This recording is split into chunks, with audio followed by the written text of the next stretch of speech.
அனைவருக்கும் வணக்கம். இந்த பத்திரிகையாளர் சந்திப்பு என்பது வர இருக்கிற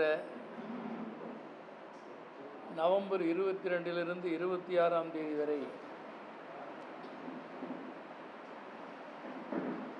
பெங்களூரு பகுதியில் நடைபெற இருக்கிற ஏஐடிசியினுடைய 43வது மாநாடு குறித்து சில விவரங்களை வெளிப்படுத்துவதற்காக இந்த பத்திரிகையாளர் சந்திப்பு ஏற்பாடு செய்யப்பட்டிருக்கிறது. இந்த சந்திப்பில்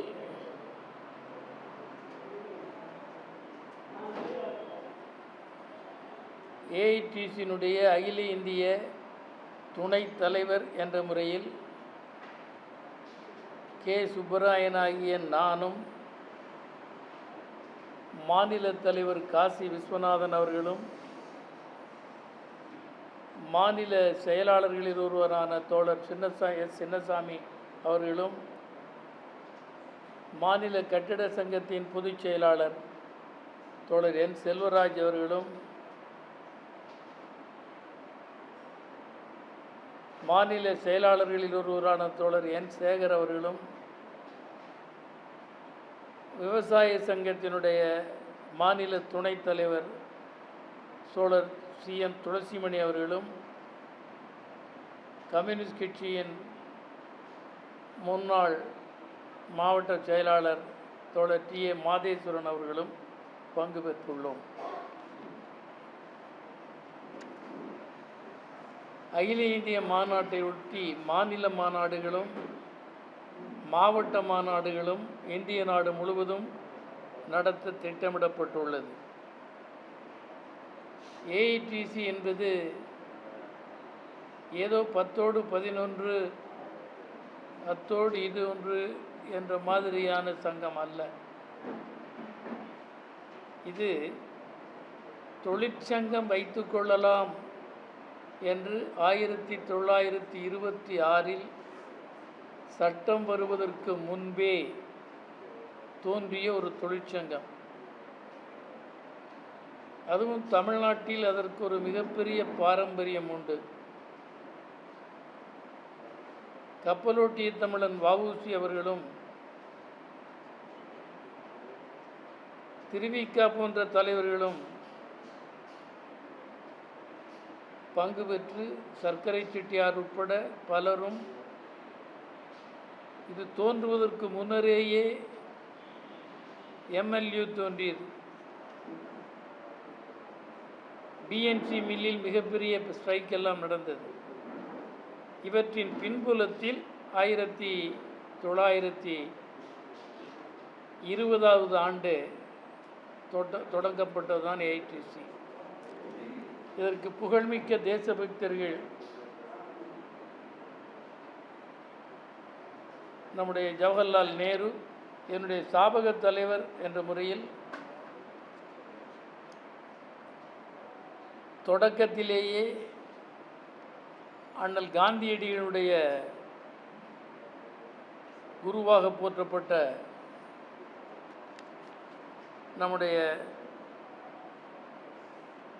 புகழ்மிக்க தேசபக்தர், பாஞ்சாலம் மீண்டெடுத்த தேசபக்தர், 1928 சுதந்திர போராட்டத்தில் நெஞ்சில் அடி வாங்கி மரணமடைந்த அந்த மகத்தான தலைவர் தான் இவற்றை தொடக்கி வைத்தார். தொடக்க தலைவர். அந்த காலத்திலிருந்து இப்பொழுது தலைமையேற்றுள்ள பீகார் மாநிலத்தை சார்ந்த தலைவர் வரை மதிப்புமிக்க பலர் இதற்கு தலைமை தாங்கியிருக்கிறார். ஜவஹர்லால் நேரு, சுபாஷ் சந்திர போஸ், இப்படி பல்வேறு மதிப்புமிக்க தலைவர்களால் தலைமை தாங்கப்பட்ட ஒரு பாரம்பரியமான தாய் சங்கம். இதனுடைய வயது 106. இந்த 106 வயது கொண்ட அந்த ஏஐடிசியினுடைய அகில இந்திய மாநாடு நடப்பதை ஒட்டித்தான் மாவட்டங்கள் வாரியாக நடைபெறுகிற நிகழ்ச்சிகளில் ஒன்றாக ஈரோடு மாவட்டத்தில் நடைபெற இருக்கிற சூழ்நிலையில் இந்த பத்திரிகையாளர் சந்திப்பு முக்கியத்துவம் பெறுகிறது. இதில் அகில இந்திய அளவில் கடுமையான தாக்குதல் நிலவுகிற சூழ்நிலைமை, ஒரு 100 ஆண்டுகளுக்கு மேலாக போராடி பெற்ற உரிமைகள் முழுவதும் பறிக்கப்பட்டுள்ளன. ஒரு 100 ஆண்டு கால பாரம்பரியமுள்ள தொழிற்சங்க இயக்கம் முடக்கப்பட்டுள்ளது. அதனுடைய செயல்பாடுகள் ஒடுக்கப்படுகின்றன. தொழிலாளி தொடர்ந்து போராடி பெற்ற உரிமைகள் பறிக்கப்படுகின்றன. இந்த 12 ஆண்டு காலத்தில் வரலாறு காணாத தாக்குதலுக்கு தொழிற்சங்க இயக்கங்களும் தொழிலாளி வர்க்கமும் இன்றைக்கு சந்தித்து கொண்டிருக்கிறது. அதனால் இந்த சிக்கலான நிலைமையிலே தான் வரலாற்றில் முதல் முறையாக தொழிலாளி வர்க்கமும் விவசாய வர்க்கமும் இணைந்து நின்று போராடுகிறது.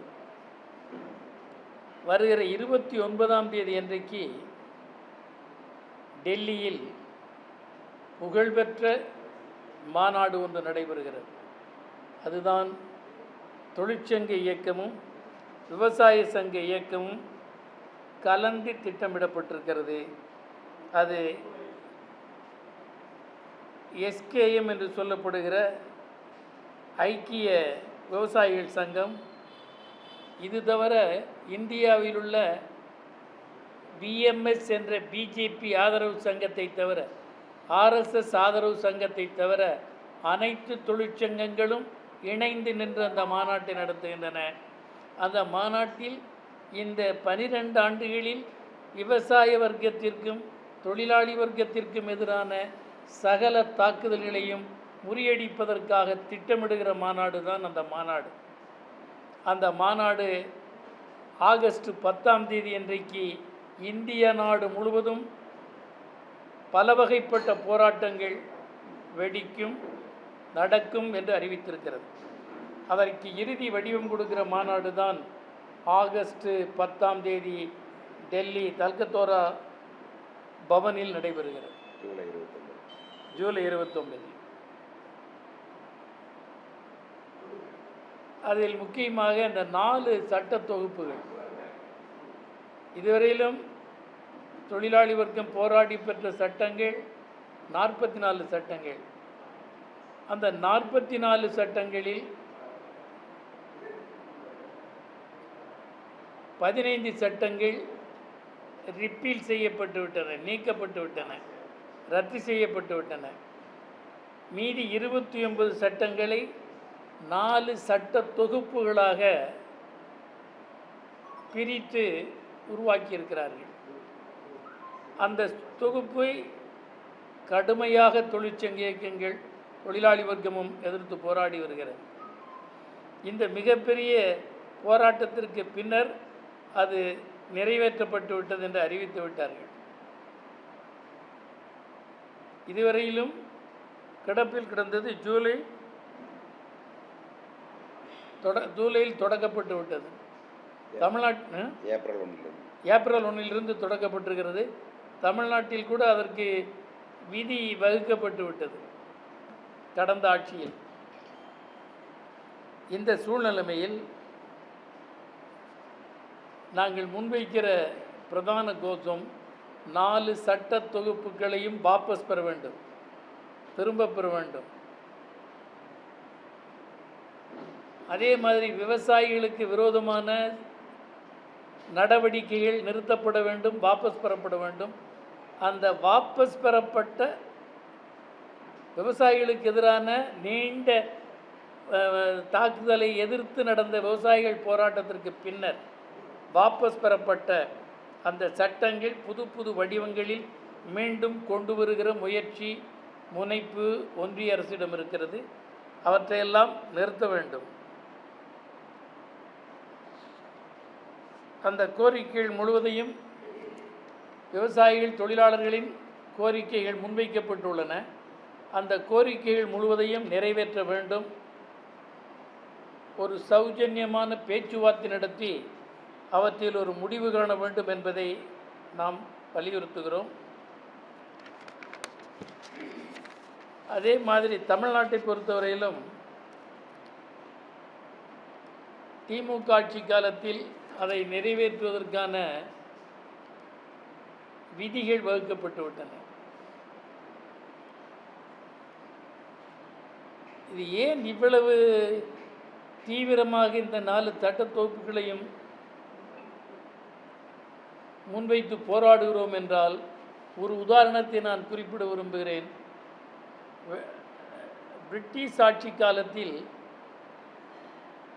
7 பேர் சேர்ந்தால் ஒரு சங்கம் வைத்துக் கொள்ளலாம் என்று சட்டம் இயற்றப்பட்டது. பிரிட்டிஷ்கார ஆட்சி காலம், கலோனியல் ரூலில். இப்போ 7 பேர் சேர்ந்தால் சட்டம் வைத்துக் கொள்ள முடியாது. 100 பேருக்கு மேலே வேணும். நினைத்தால் தொழிற்சங்கத்தை ரத்து செய்து விடலாம், பதிவை. பர்மனன்ட் என்ற முறை இனிமேல் இருக்காது. பர்மனன்ட் என்ற முறையே இருக்காது. இதே தமிழ்நாட்டில் திமுக ஆட்சி காலத்தில் தான் ஒரு ஆணை பிறப்பிக்கப்பட்டது. உள்ளாட்சியில் யாராவது ஒருவர் விஆர்எஸ் அல்லது ரிட்டையர்ட் ஆனால் அந்த இடம் ரத்து செய்யப்பட்டுவிடும், அது வேக்கண்டாக வைக்கப்படாது. அதேபோல் இனிமேல் நிரந்தரத்தன்மை என்பது இல்லை. அவுட்சோர்சிங் அல்லது ஒப்பந்த கூலி முறை. இதனுடைய உள்நோக்கம் என்ன?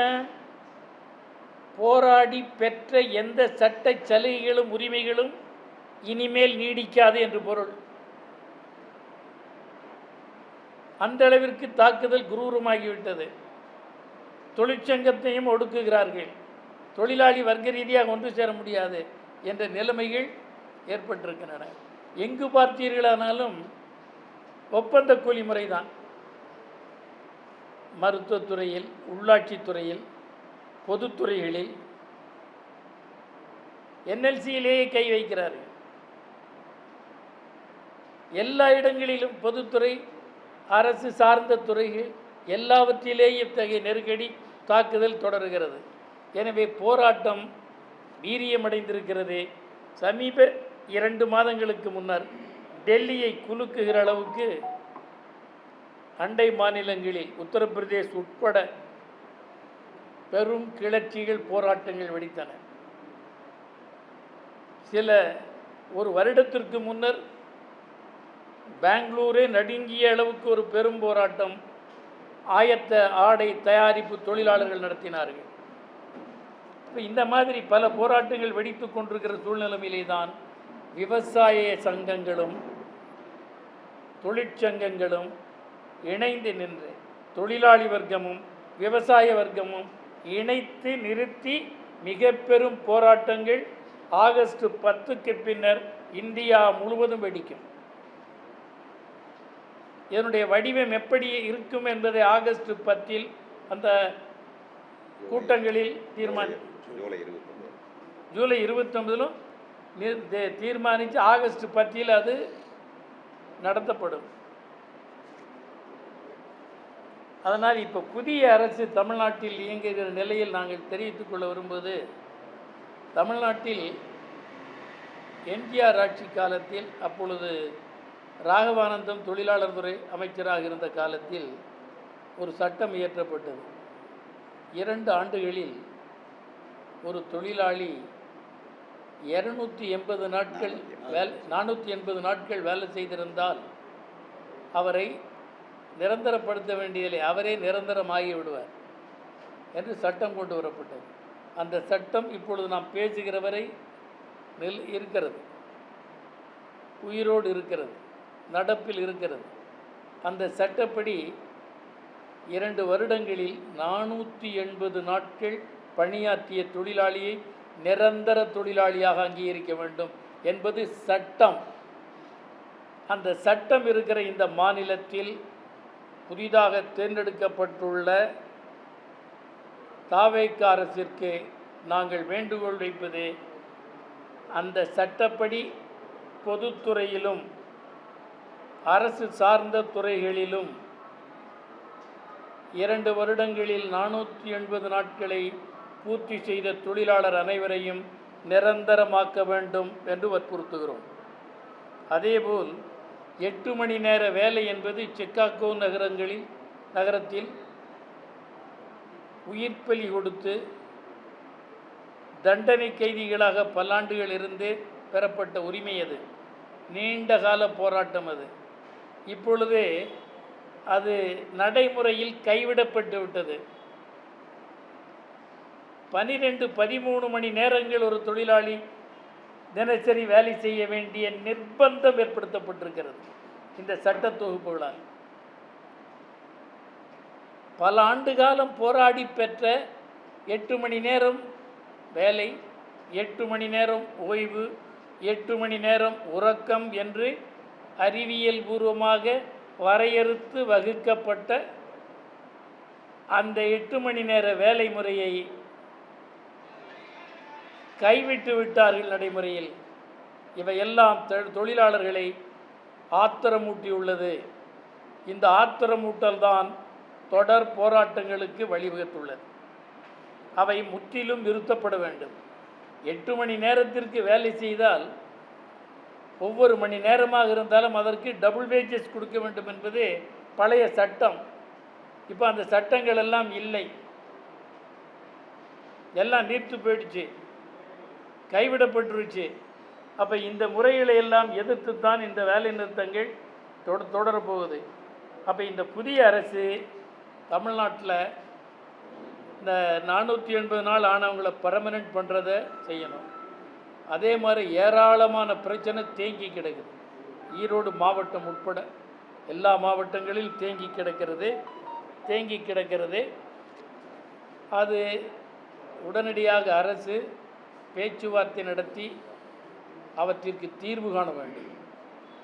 தேங்கி கிடக்கிற தொழிலாளர்கள் பிரச்சனைகளை தொழிற்சங்கங்களோடு பேச்சுவார்த்தை நடத்தி உடனடியாக நிலுவையில் கிடப்ப பல ஆண்டுகளாக நிலுவையில் போடப்பட்டுவிட்ட அவற்றிற்கு தீர்வு காண வேண்டும் என்று வலியுறுத்துகிறோம். அது எந்த துறையாக இருந்தாலும் பண்ணணும். அப்புறம் இதே அரசு வாக்குறுதி கொடுத்துருக்கு. தாவேக அரசு விஜய் வாக்குறுதி கொடுத்துருக்காரு. அவுட் சோர்ஸஸ், அப்புறம் கான்ட்ராக்ட் பேசிஸ், இதில் வேலை செய்யக்கூடிய தொழிலாளிகள் எல்லாம் நிரந்தரம் செய்யப்படுவார்கள் என்று தேர்தல் வாக்குறுதி கொடுக்கப்பட்டிருக்கிறது. எனவே எந்த துறையாக இருந்தாலும் அவர்கள் உள்ளாட்சித்துறை, அதுவும் அந்த மருத்துவத்துறை, சுகாதாரத்துறையிலையும் ஏராளமாக இருக்குது. அவர்கள் முழுவதையும் வாக்குறுதி கொடுத்தபடி நிரந்தரம் செய்ய வேண்டும் என்று திட்டவட்டமாக வலியுறுத்துகிறோம். அடுத்து கடந்த ஆட்சி காலத்தில் போடப்பட்டதான் நான் முன்னால் சொன்ன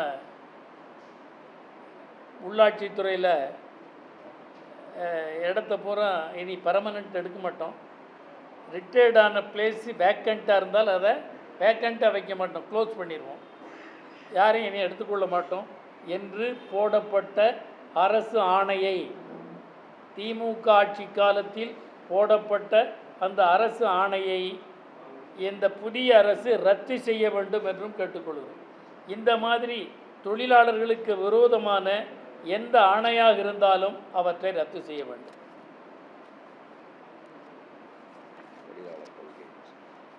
அப்புறம் புதிய மாநில அரசு ஆட்சிக்கு வந்திருக்கு.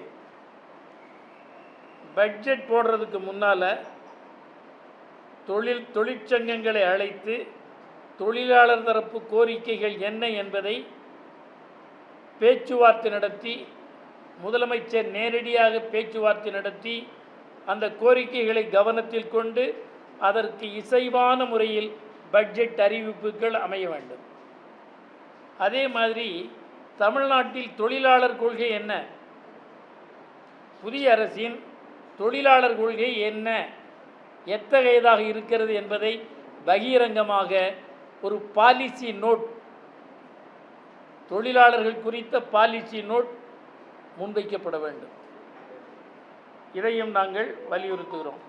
அப்புறம் இப்போ இந்த புதிய அரசுக்கு நம்ம ஒரு வேண்டுகோள் வைக்கிறது, அண்டையில் கேரள மாநில அரசு எல்டிஎஃப் இடதுசாரி ஜனநாயக அணி சார்பில் அறிவித்த அறிவிப்பு, 4 சட்ட தொகுப்பை கேரளாவில் நாங்கள் அமுலாக்க மாட்டோம் என்று அறிவித்திருக்கிறார்கள்.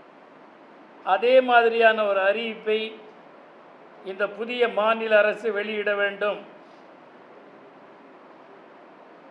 முன்னர் திமுக ஆட்சியில் இந்த 4 சட்ட தொகுப்பை அமுலாக்க வெளியிடப்பட்ட விதிமுறைகள் ரத்து செய்யப்பட வேண்டும், ரூல்ஸ் ரத்து செய்யப்பட வேண்டும். இதை கேரளா மாடலை நீங்கள் எடுத்துக்கொள்ள வேண்டும். அடுத்து பார்த்தீங்கன்னா பஞ்சாப் மாநிலம் என்ன சொல்லியிருக்கு, அந்த அரசு அவுட் சோர்சிங் கான்ட்ராக்ட் பேசிஸில் வேலை செய்யக்கூடிய தொழிலாளர்களை நாங்கள் நிரந்தரமாக்குவோம் அப்படின்னு அறிவிச்சிட்டாங்க. இதை முன்னுதாரணமாக எடுத்து இங்கேயும் அறிவிக்க வேண்டும், விஜய் அறிவிக்க வேண்டும் என்று, முதலமைச்சர் விஜய் அறிவிக்க வேண்டும் என்று கேட்டுக்கொள்கிறோம். அதே மாதிரி கர்நாடகாவில் ரொம்ப கவனத்தோடு பார்க்க வேண்டிய ஒரு விஷயம், கர்நாடக அரசு ஒரு குறைந்தபட்ச மாத ஊதியத்தை நிர்ணயம் பண்ணியிருக்காங்க. ஹைலி ஸ்கில்டு இருக்கு பாருங்க, அதுக்கு 31,114 ரூபாய் மாதம். ஸ்கில்டுக்கு 28,255 ரூபா, செமி ஸ்கில்டுக்கு 25,714, அன்ஸ்கில்டுக்கு 23,376. இது தமிழ்நாட்டுக்கும் பொருந்தும். இதை தமிழ்நாடு அரசு ஏற்று தமிழ்நாட்டில் இவற்றை அதிகாரப்பூர்வமாக அறிவிக்க வேண்டும். இவற்றை நாங்கள் வலியுறுத்துகிறோம்.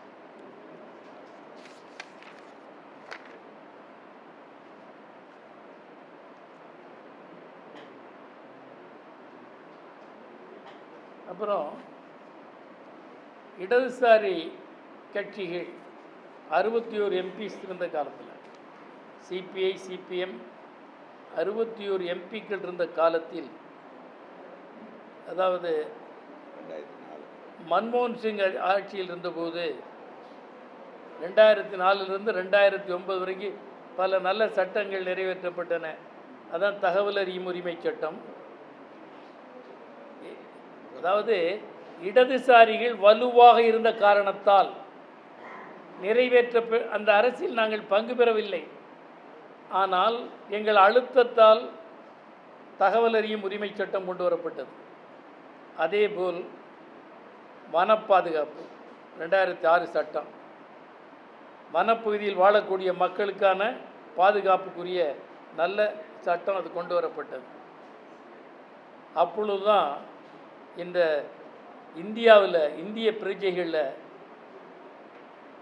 கோடிக்கணக்கான வறுமையில் இருக்காங்க, அவங்கள குடும்பத்துக்கு ஒருவருக்காவது வேலை கொடுக்கணும் என்ற முறையில் உருவாக்கப்பட்டதான் 100 நாள் வேலை திட்டம். அது மகாத்மா காந்தியடிகளின் பெயரில் அது உருவாக்கப்பட்டது. ஆனால் இந்த ஆர்எஸ்எஸ்ஸால் இயக்கப்படுகிற, ஆர்எஸ்எஸ்ஸால் வழிநடத்தப்படுகிற இந்த பிஜேபி ஒன்றிய அரசு அவற்றை ரத்து செய்து கொண்டு போட்டாங்க. அந்த மகாத்மா காந்தி கொல்லப்பட்டது போல் மகாத்மா காந்தியின் பெயரில் இயங்கிய சட்டத்தையும் கொன்றுவிட்டு ஒரு இந்த காணல் நீர் காட்டுற மாதிரி 100 நாள் வேலையை நாங்கள் 125 நாட்கள் பண்ணிட்டோம் அப்படின்னு. ஆனால் அதனுடைய உள்ளே போய் பார்த்தீங்கன்னா நேர் விரோதமாக இருக்குது, சட்டம் நேர் விரோதமாக இருக்குது. நடைமுறையில் இது வேலையே கிடைக்காது, அதுதான் உள்ளடக்கம். அப்புறம் மாநில அரசுக்கு சுமை கூட்டிட்டாங்க. இது மத்திய அரசின் ஒன்றிய அரசின் திட்டம். அந்த ஒன்றிய அரசு 40% இவங்க ஏற்றுக்கணும் அப்படின்னு மாநிலத்துக்கு சுமையை கூட்டிட்டாங்க. அதனால் இது எல்லா வகைகள்லையுமே எதிரான ஒரு போக்கு இருக்குது. அதனால் இந்த விஷயங்களை எதிர்த்து போராடுவதற்கான முறையில் தான் ஆகஸ்ட் 10ஆம் தேதி திட்டம் தீட்டி அறிவிக்கப்பட இருக்கிறது. அதற்கு பின்னர் தொடர் போராட்டம் விவசாயிகள் தொழிலாளர்கள் சங்கங்களின் சார்பில் நடைபெற இருக்கிறது. வேற என்ன?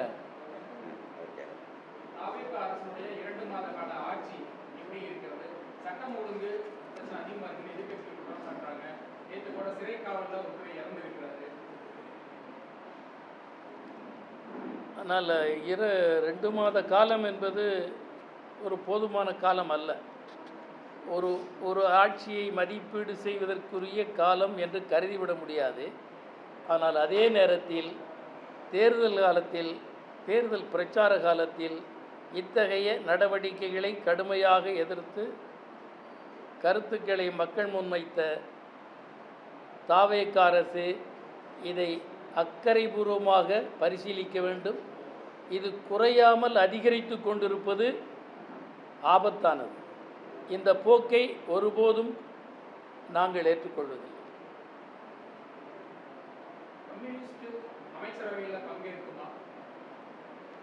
ஒருபோதும் பங்கேற்காது.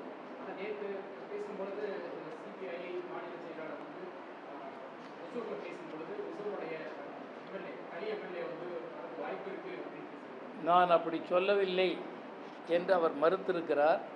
ஏனென்றால் அப்படி அவர் சொல்லியிருக்க மாட்டார். ஏனென்றால் கட்சி அப்படி முடிவெடுக்கவில்லை.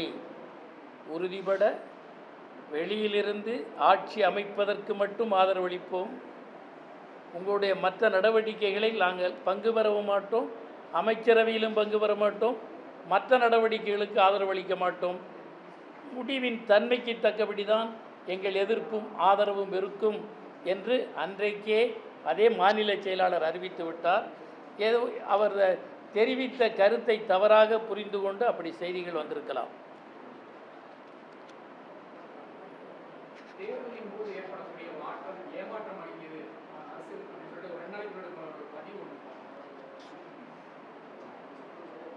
ஜெனரலாக போடப்பட்ட ஒன்றியம், மாநிலம் எல்லாவற்றிற்கும் தேர்தல் தீர்ப்பின் மூலம் ஏற்படுகிற புதிய அரசு மக்களின் தேவைகளை உணர்ந்து எதிர்பார்ப்புகளையும் ஏற்று அதற்கு தக்கபடி நடவடிக்கைகளை அமைத்து கொள்ள வேண்டும்.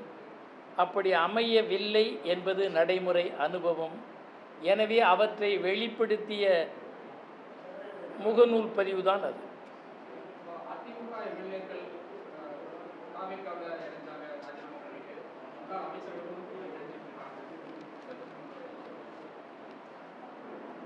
அத்தகைய போக்கை நாங்கள் வெறுக்கிறோம், எதிர்க்கிறோம்.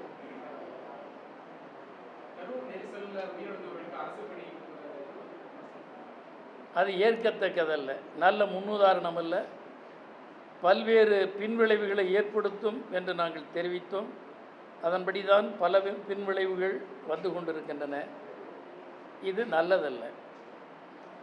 மனிதாபிமான கண்ணோட்டத்தோடு நீங்கள் அவர்களுக்கு உதவலாம், சம்பந்தப்பட்ட கட்சியினர் உதவலாம், அவர்கள் நிதியை வழங்கலாம், வேறு உதவிகளையும் செய்யலாம். அரசு நிதியிலிருந்து அப்படி செய்வது என்பதே மோசமான முன்னுதாரணமாகும் என்பதே எங்கள் நிலை.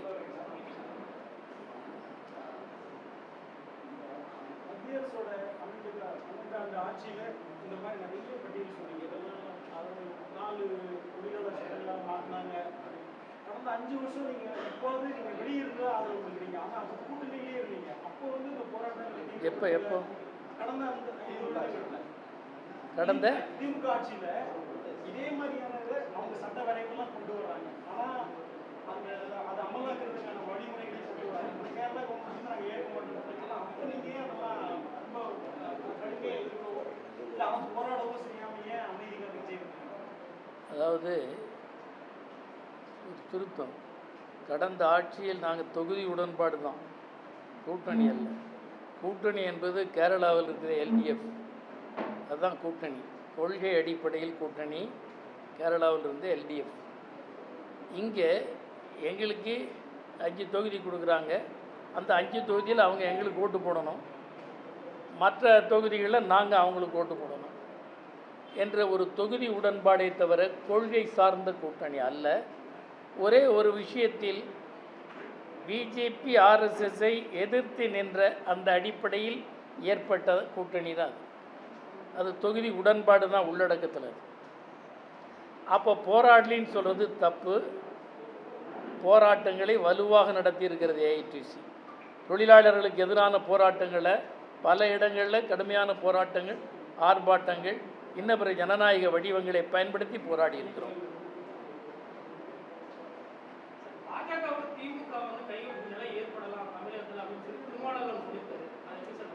என்னங்க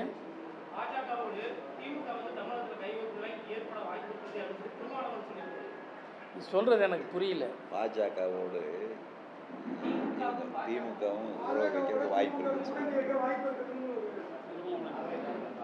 அது நீங்கள் திருமாவளவன்கிட்ட தான் கேட்கணும்.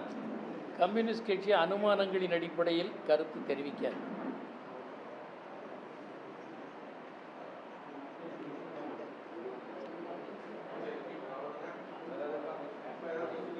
வேற என்னங்க? வேற ஏதாவது இருக்குங்க?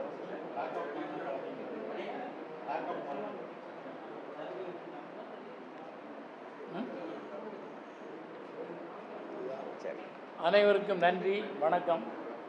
நீங்கள் எதிர்பார்க்குற மாதிரி எல்லாம் பதில் சொல்ல முடியாது. எல்லாரும் டீ சாப்பிடுங்க. டீ சாப்பிட்டு போங்க. வந்து கலந்து கொண்டதற்கு உங்கள் அனைவருக்கும் நாடாளுமன்ற உறுப்பினர் என்ற முறையிலும் அகில இந்திய துணைத் தலைவர் என்ற முறையிலும் நன்றியை தெரிவித்துக் கொள்கிறேன். நன்றி, வணக்கம்.